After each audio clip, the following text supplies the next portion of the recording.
ஆண்டவராகிய இயேசு கிறிஸ்துவின் நாமத்திற்கு மகிமை உண்டாவதாக. இந்த நல்ல நாளிலே உங்கள் யாவரையும் நான் வாழ்த்துகிறேன். இந்த நாளின் தியானத்திற்கு என்று தெரிந்து கொள்ளப்பட்ட வேத பகுதி 1 கொரிந்தியர் 1:9 1 Corinthians chapter 1 verse 9.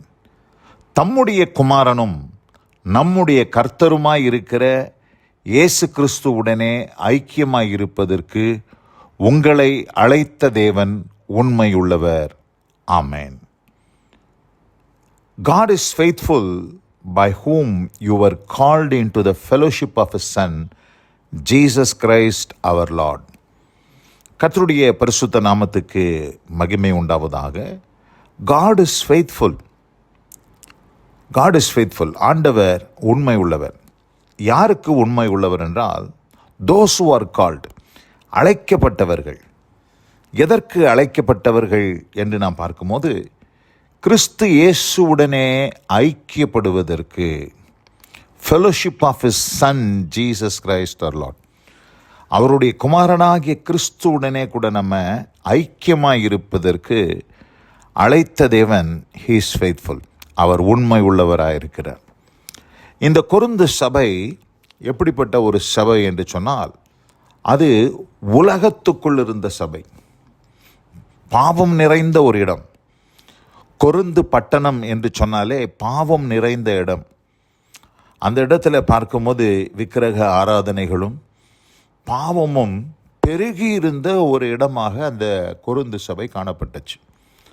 ஆனால் அப்படிப்பட்ட கொரிந்து சபையை தான் தேவன் தெரிந்து கொள்ளுகிறார். கொரிந்தியர் 1 வாசிக்கிறேன். Corinthians chapter 1 verse 1.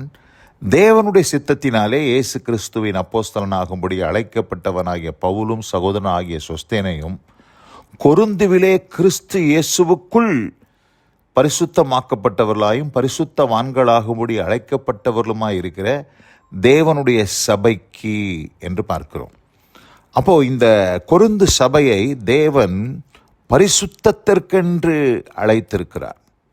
Call to his holiness. அவருடைய பரிசுத்தத்திற்கென்று தேவன் இந்த சபையை, உலகத்தில் கிடந்த சபையை, பாவத்தில் கிடந்த சபையை அழைத்திருக்கிறார். பரிசுத்தத்திற்கென்று அழைத்து, அந்த பரிசுத்தத்தை நாம் எப்படி பெற்றுக்கொள்வது என்பதற்காக அழைத்த தேவன் மறுபடியும் ஒரு அழைப்பை கொடுக்கிறார். என்ன அழைப்பு? குமாரனாகிய கிறிஸ்துவுடனே கூட ஐக்கியப்படுவதற்கு தேவன் நம்மை அழைக்கிறார். இது எத்தனை அருமையான ஒரு ஸ்லாக்கியம் என்று நாம் புரிந்து கொள்ள வேண்டும். இந்த கொரிந்து பட்டணம் பாவம் நிறைந்த பட்டணம். கொரிந்து சபைக்குள்ளேயே நிறைய பாவம் இருந்துச்சு. அந்த பாவத்தை குறித்து அப்போஸ்தலனாகிய பவுல் இந்த கொரிந்து நிருபத்தில் எழுதுகிறார். ஆனால் அப்படிப்பட்ட ஒரு சபையை தான் தேவன் அழைத்தார், பரிசுத்தத்திற்கென்று அழைத்தார். இரண்டாவது, குமாரனாகிய கிறிஸ்துவுடனே கூட ஐக்கியப்படுவதற்கு அவர் அழைத்திருக்கிறார் என்பதை நாம் புரிந்து கொள்ள வேண்டும்.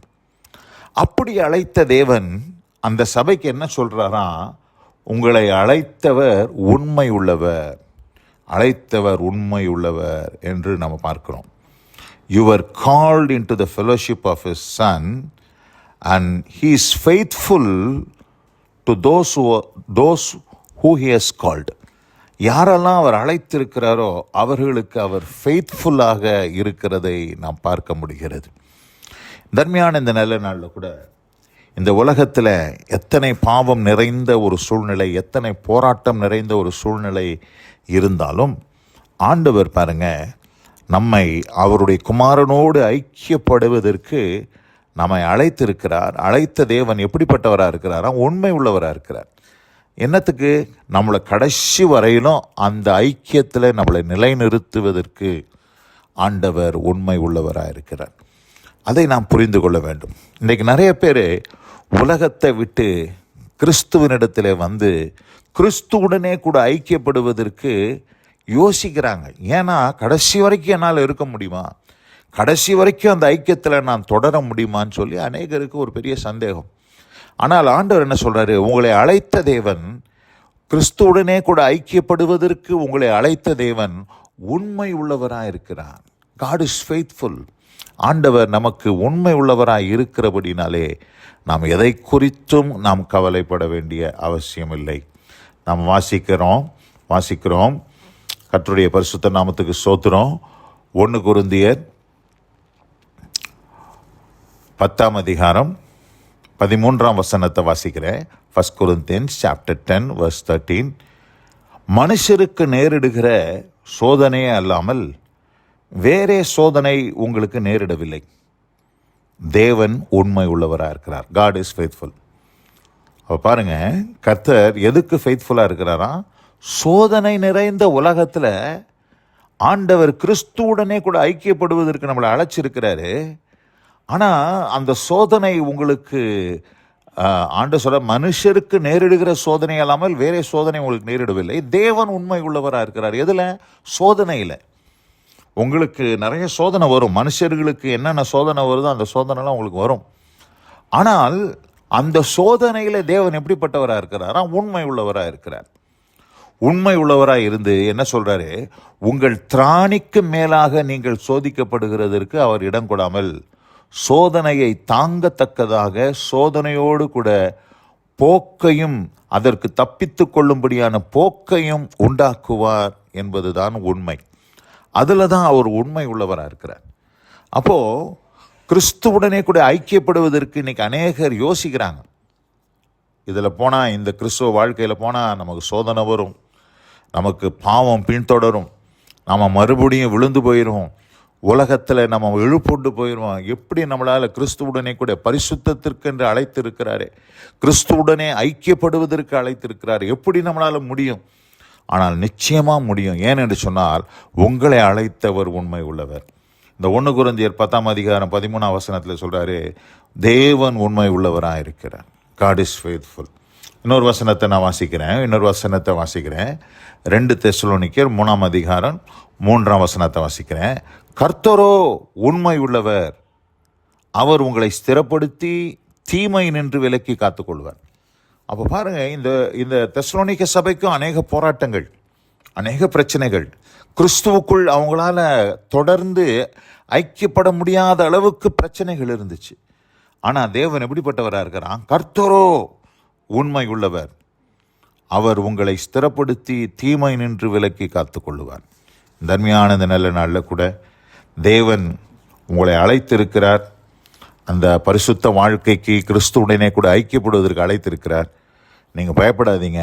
தொடர்ந்து உங்களுடைய கிறிஸ்துவ வாழ்க்கையில் உங்களை முன்னேறி செல்வதற்கு ஆண்டவர் உங்களோடு கூட எப்படிப்பட்டவராக இருக்கிறார்னா, இஸ் ஃபெய்த்ஃபுல். அவர் உண்மை உள்ளவராக இருக்கிறார். அவர் உங்களை கடைசி வரைக்கும் வழிநடத்தி நீங்கள் சேர வேண்டிய அந்த லக்கை போய் அடைய கர்த்தர் உங்களுக்கு கிருபை செய்வார் என்பதில் எந்த சந்தேகமில்லை. இந்த அருமையான இந்த நல்ல நாளில் கூட இந்த வசனத்தை கேட்ட பிள்ளைகள் ஒவ்வொருவரையும் தேவன் தாமே ஆசீர்வதித்து காப்பாராக. God bless you all. ஆமேன், ஆமேன். நாம் ஜெபிப்போம். எங்கள் அதிகமாய் நேசிக்கிறதான எங்கள் அன்பின் பரலோக பிதாவே, தம்முடைய குமாரனும் நம்முடைய கர்த்தருமாய் இருக்கிற இயேசு கிறிஸ்துவுடனே ஐக்கியமாய் இருப்பதற்கு உங்களை அழைத்த தேவன் உண்மை உள்ளவர். தர்மியான இந்த நல்ல நாளில் கூட ஆண்டவரே, இந்த வசனத்தை கேட்ட பிள்ளைகளுக்கு நீர் உண்மை உள்ளவராய் இருக்கிறீர் என்பதை இந்த நாளிலே பேசியிருக்கிறீர். அவர்களும் தொடர்ந்து இந்த அழைப்பிலே நிலைத்திருந்து கிறிஸ்துவுடனே கூட ஐக்கியப்பட தேவரீர் ஒவ்வொருவருக்கும் கிருபை செய்தருளும். ஆசீர்வதித்து வழிநடத்தி காணும். இயேசு கிறிஸ்துவின் வல்லமை மிகுந்த நாமத்தில் பிதாவே, ஆமேன், ஆமேன்.